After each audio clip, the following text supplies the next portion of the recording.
For problem number 3, how far could a cyclist travel in kilometers or kilometers in 2.5 hours along a straight road if her average velocity is 18 kilometers per hour?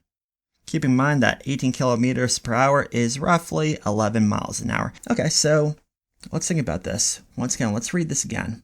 How far can a cyclist travel in this much time along a straight road if her average velocity is this? Okay, so let's say that the cyclist is starting right here, and we're trying to figure out, hey, how far could the cyclist travel in a certain amount of time? Let me ask you something. If you're starting right here, what would you say that the initial position is of this person? What would you actually say to this? Let's just say that's going to be equal to 0. And we're doing this in kilometers. So I'm just going to write that it's in kilometers. So looking at this, what does this 2.5 hours represent? Oh, that's our delta t.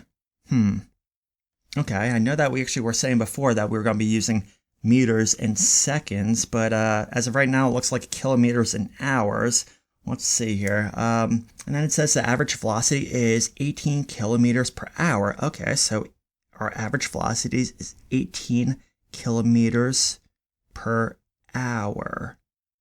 Hey, being that we're actually using kilometers and hours in every single part of our problem right now, that's okay, because it's like one of those things where the units, they will just work with each other. We can't really mix and match between using kilometers and meters per second or meters and kilometers per second. We really can't mix and match. But if all of our units are, we have kilometers here, kilometers per hour here, and we have hours over here, hey, you know what? Those are all kind of like aligned with each other. That's one of those situations where you're like, hey, I could just work with this here. These units look like that.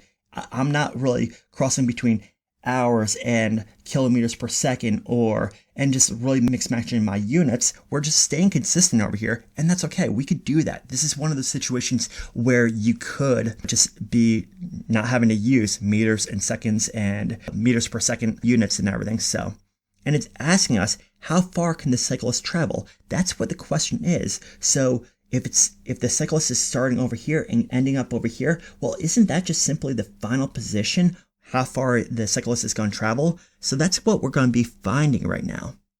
And if we're looking at our formulas, once again, we were given an average velocity. So therefore, which formulas do we want to be using?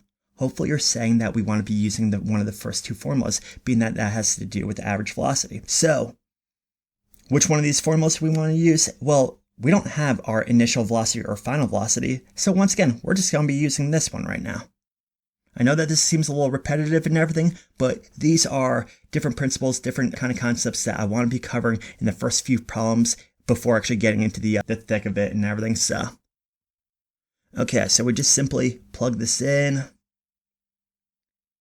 And what do we have here? So we have our 18, that's our average velocity, our final position, that's what we're trying to find, our initial position, which is 0, divide that by 2.5.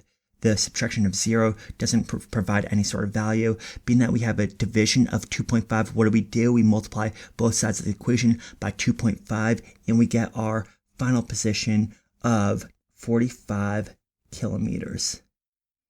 And that's the final answer for that one. Usually, once again, our position is typically in meters, but being that we were consistent with our kilometers over here, our final answer will be in kilometers.